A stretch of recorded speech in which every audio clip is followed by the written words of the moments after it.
Can you explain the 30 differences? minutes overtime tonight.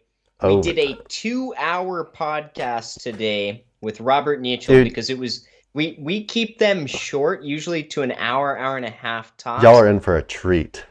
Dude, this guy We had couldn't we couldn't let the him go. fucking magic. The No. podcast And is he was excited 100%. about it too. Yeah, he actually sent me a message Yeah, last night and was like, he was still buzzing from it, couldn't sleep or something. But it's we awesome. dove so deep into AI. And if y'all don't know Robert, he's like one of the best SEOs in the world.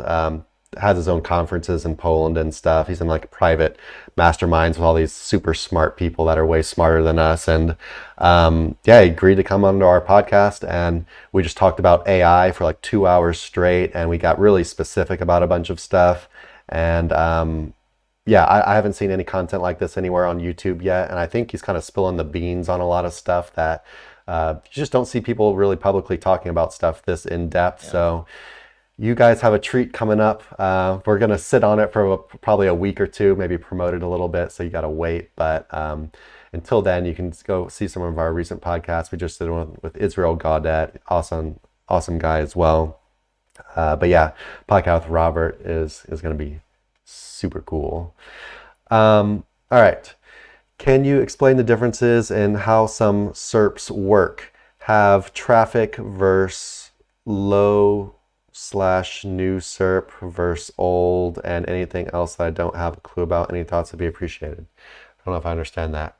Can you explain the differences and how some SERPs work? High traffic versus low, and new SERP versus old. Is there anything else that I don't have a clue? So you're basically talking about just competition within SERPs, how long people maybe have been searching for a particular query versus something that's newer that doesn't have a lot of data behind it for the algorithm. Yeah, newer SERP, like if it's newer, New is say easy, brand, like a new brand shows up, right, in a new emerging market. Typically, it's going to be easier to go or a after. new topic, a new niche. Yeah, new topic, yada yada.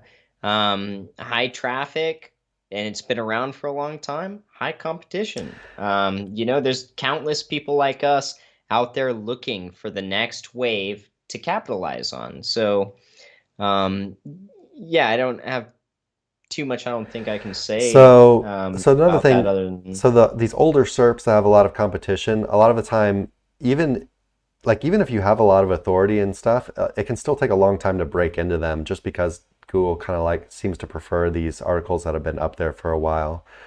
Um, so yeah, that can be a thing. Um, but I think the question you might be asking is more about keywords than SERPs, but I guess it's kind of the same thing in a way. But yeah. also another difference about some SERPs is some SERPs have different features than other. So for example, some SERPs might show YouTube videos on it, some SERPs don't.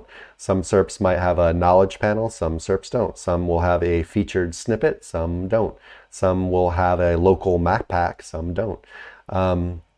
So these are, different kinds of keywords, and as Google learns more and more about this keyword, they have different SERP features that they are willing to display and can display for them. And it's just kind of up to them. As far as I know, you can't really force them to display any of these things. But yeah.